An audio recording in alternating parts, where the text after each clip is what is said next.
Hello बच्चों, कैसे हैं आप सब। इंट्रोडक्शन टू अकाउंटिंग के बेटे जितने टॉपिक्स थे मैंने सारे कवर कर लिए अपने वीडियोस में।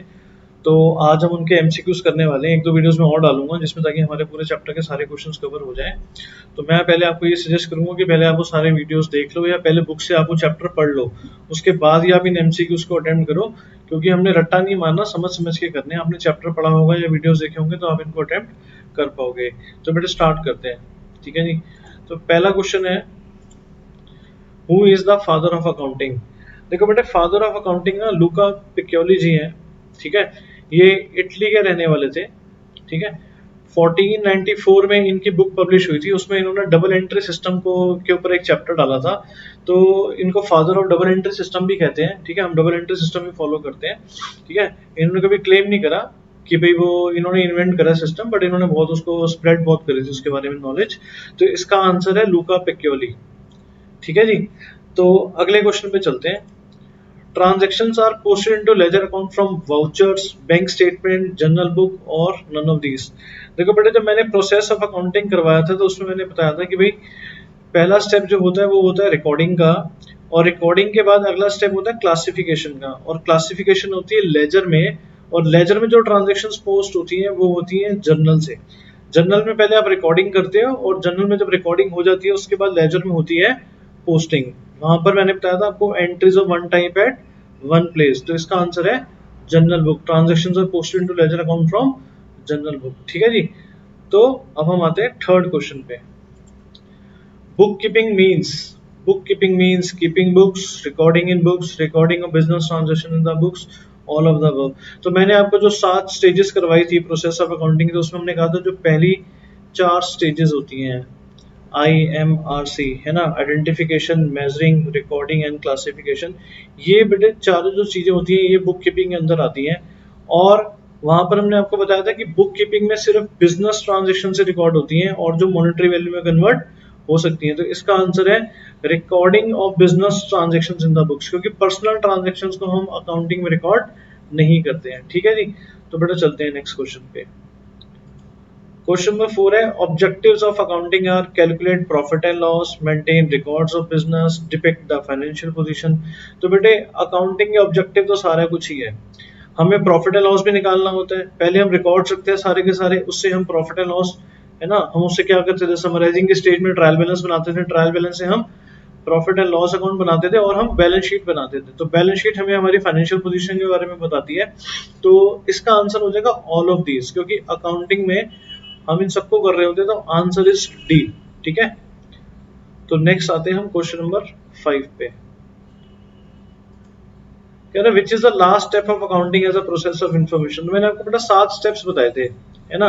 अगर आपने वीडियो देखा हो तो इंडिया में रह गया चाइना से आया हुआ कोरोना, है ना। Identification, measuring, recording, classification, summarising, analysis and interpretation और कम्युनिकेटिंग। तो लास्ट स्टेप क्या था, कम्युनिकेटिंग। तो इसका आंसर क्या हो गया, कम्युनिकेशन ऑफ इंफॉर्मेशन, ठीक है जी।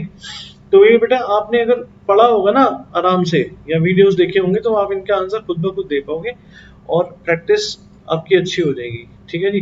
तो 6 क्वेश्चन पे आते हैं अब। कह रहा है in accounts recording is made of only financial transactions, only non financial transactions, financial and non financial transactions और personal transactions of the proprietor. देखो बेटे, पर्सनल ट्रांजेक्शंस तो रिकॉर्ड होती नहीं है बिजनेस में, है ना। और नॉन फाइनेंशियल ट्रांजेक्शंस पे रिकॉर्ड नहीं होती, वही ट्रांजेक्शंस रिकॉर्ड होती हैं जो मॉनेटरी वैल्यू में कन्वर्ट हो सकती हैं, ठीक है। तो नॉन फाइनेंशियल यहां पर भी आ गया तो इसका मतलब ये भी आंसर नहीं हो पाएगा। तो आंसर है only financial transactions. In accounts recording is made of only financial transactions, ठीक है जी।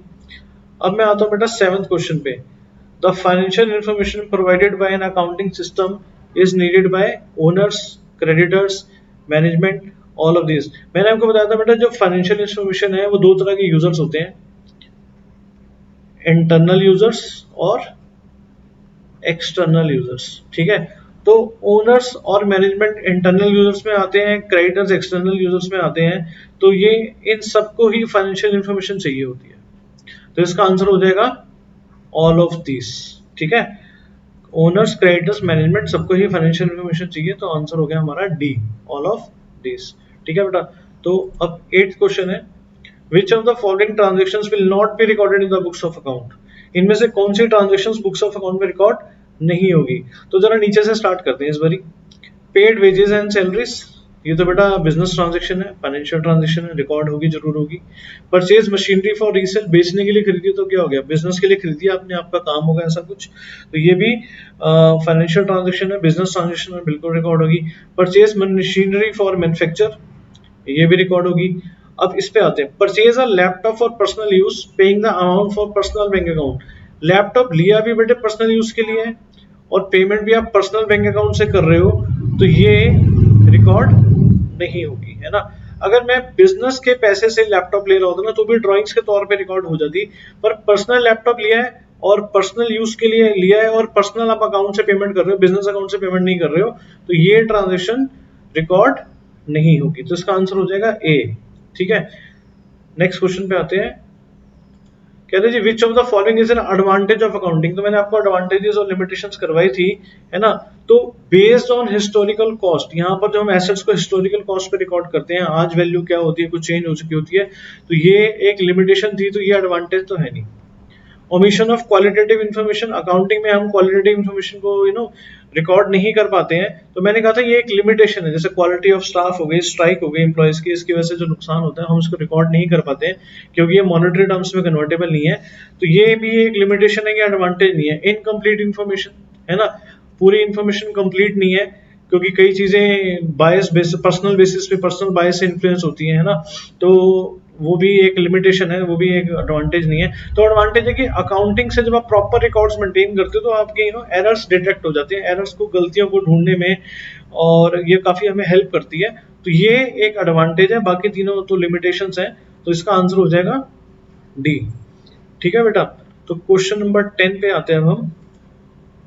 कह रहे हैं विच branch is use for calculating cost of product. तो हमने वहां पे ब्रांचेस ऑफ अकाउंटिंग में आपको 5 ब्रांचेस करवाई थी, है ना। फाइनेंशियल अकाउंटिंग का पर्पस क्या होता है? फाइनेंशियल अकाउंटिंग का पर्पस होता है पूरी जो हम रिकॉर्डिंग करते हैं, है ना, समराइजिंग करते हैं, ट्रायल बैलेंस बनाते हैं, फिर उससे हम अपने प्रॉफिट एंड लॉस अकाउंट और बैलेंस शीट बनाते हैं। मतलब कह लो कि जो फाइनेंशियल स्टेटमेंट बनाते हैं, है ना, तो वो सब फाइनेंशियल अकाउंटिंग का पार्ट है। तो फाइनेंशियल अकाउंटिंग तो इसका आंसर बिल्कुल भी नहीं है। मैनेजमेंट अकाउंटिंग मैंने बताया था कि मैनेजमेंट अकाउंटिंग में हम कई तरह की और रेशियो एनालिसिस करते हैं या और चीजें करते हैं जिससे मैनेजमेंट को डिसीजन मेकिंग में हेल्प होती है। तो मैनेजमेंट डिसीजन मेकिंग के लिए, आगे फंड्स को अरेंज करने के लिए, कई चीजों के लिए अकाउंटिंग में जो यूज करती है वो होती है मैनेजमेंट अकाउंटिंग, तो ये भी इसका आंसर नहीं है। कॉस्ट अकाउंटिंग में मैंने आपको बताया था कि कॉस्ट अकाउंटिंग में हम एक प्रोडक्ट की भाई प्रॉफिट एंड लॉस तो हमें पता चल रहा है, चलो ठीक है, टोटलिटी में पता चल रहा है, पर एक प्रोडक्ट हमें एक पीस कितने का पड़ रहा है, वो कॉस्ट निकालने के लिए कौन सी अकाउंटिंग यूज होती है? कॉस्ट अकाउंटिंग, है ना।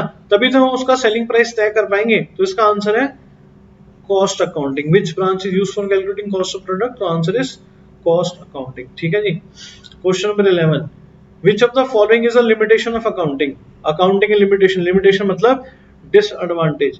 अब अकाउंटिंग मैनेजमेंट को असिस्ट करती है, किस लिए असिस्ट करती है? डिसीजन मेकिंग के लिए, है ना। तो ये तो बेटा एडवांटेज हो गया, तो ये लिमिटेशन तो नहीं है। ठीक है।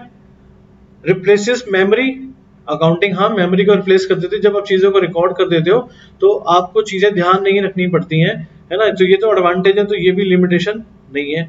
एविडेंस इन कोर्ट, कोर्ट में कभी केस लग जाए तो जज साहब कहते हैं, है ना, या जो इनकम टैक्स ऑफिसर्स होते हैं वो कहते हैं जी आप अपने रिकॉर्ड्स लेकर आओ, तो उन्हीं के बेसिस पे वो डिसीजन ले पाते हैं, तो वो भी एक evidence in court is an advantage, तो ये लिमिटेशन नहीं है।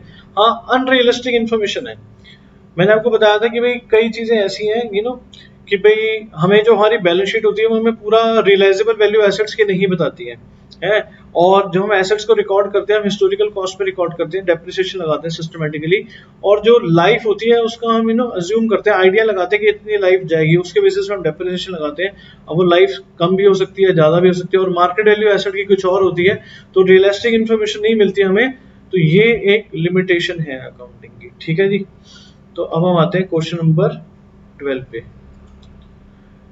Pyarelal ji is a furniture dealer, which one of the following will not be recorded in the books. Pyaralal ji एक फर्नीचर का काम करते हैं, तो पूछने की इनमें से कौन सी ट्रांजेक्शन बिजनेस में रिकॉर्ड नहीं होगी, हमारी अकाउंटिंग बुक्स में रिकॉर्ड नहीं होगी। पहला है purchase of timber.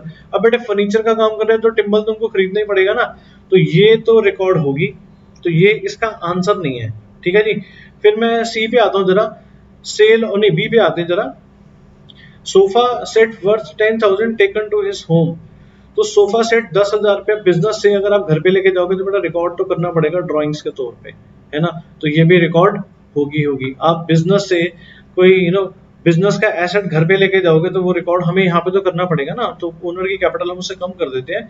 Cell of household furniture for 5,000, आपने घर का फर्नीचर बेचा है और ये बताया नहीं हुआ कि वो पैसा बिजनेस में आया है, तो बेटा घर का फर्नीचर बेचा और पैसा घर पे ही रह गया, तो ये ट्रांजेक्शन हम बिजनेस में क्यों रिकॉर्ड करेंगे, तो ये रिकॉर्ड नहीं होगी। Dining table of 2,000 given to his friend as a gift, आपने अपने बिजनेस से उठा के डाइनिंग टेबल अपने फ्रेंड को गिफ्ट कर दिया, ये भी ड्राइंग के तौर पे रिकॉर्ड होगी, तो ये भी आंसर नहीं है। तो इसका आंसर क्या हो जाएगा, सी हो जाएगा, ठीक है जी। नेक्स्ट क्वेश्चन पे आते हैं बेटा, question number 13, qualitative characteristics of accounting information. बेटा हमने 4 कैरेक्टरिस्टिक्स पढ़े थे क्वालिटेटिव के, है ना, reliability, relevance, understandability understandability and comparability, ठीक है जी। तो बेटा यहाँ पर 4 में से 3 तो दिए हुए, रिलायबिलिटी भी कैरेक्टरिस्टिक है, क्वालिटेटिव कैरेक्टरिस्टिक, रेलेवेंस भी है, अंडरस्टैंडेबिलिटी भी है, कंपेरेबिलिटी दिया नहीं हुआ, तो ये तीनों तो है ही है ना, तो इसका आंसर हो जाएगा ऑल ऑफ दीज, ठीक है जी। आगे चलते हैं, अब बेटे क्वेश्चन 14 करते हैं। कह रहे which of the following is not recorded in the books of account. देखो sale of goods, sale of goods तो बेटा रिकॉर्ड करोगे आप, है ना, माल बेच रहे हो, कितने का बेचा है रिकॉर्ड होगा।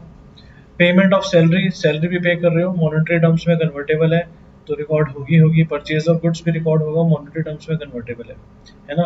क्वालिटी ऑफ स्टाफ, मैंने पहले भी बताया था, क्वालिटी ऑफ स्टाफ बहुत इंपॉर्टेंट है हमारे बिजनेस के लिए, पर इसको हम मॉनेटरी टर्म्स में कन्वर्ट नहीं कर सकते।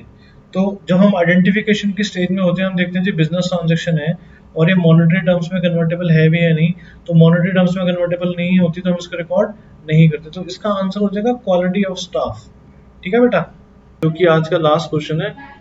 विच of the following is not a qualitative characteristic of accounting information. मैंने अभी आपको बताया 4 कैरेक्टरिस्टिक्स होते हैं, है ना, reliability, relevance, comparability and understandability. तो ये 4 में से 3 तो दिए हुए हैं, ये तो कैरेक्टरिस्टिक्स है क्वालिटेटिव। हाँ, मटेरियलिटी क्वालिटेटिव कैरेक्टरिस्टिक नहीं है अकाउंटिंग का, तो इसका आंसर हो जाएगा मटेरियलिटी। मटेरियलिटी आप 3rd चैप्टर में पढ़ोगे, प्रिंसिपल्स वाले चैप्टर में, कि मटेरियलिटी क्या होता है, तो इसका आंसर हो जाएगा डी, ठीक है बेटा। तो बाकी एमसीक्यूज और कुछ हॉट्स में आपको नेक्स्ट वीडियो में आपको करवाऊंगा, ठीक है। तो आज के इस वीडियो को खत्म करते हैं, ऐसे छोटे छोटे वीडियोस बनाऊंगा बेटा ताकि इंटरेस्ट बना रहे, है ना। तो बाकी हम नेक्स्ट वीडियो में करते हैं। Bye bye, take care, stay blessed.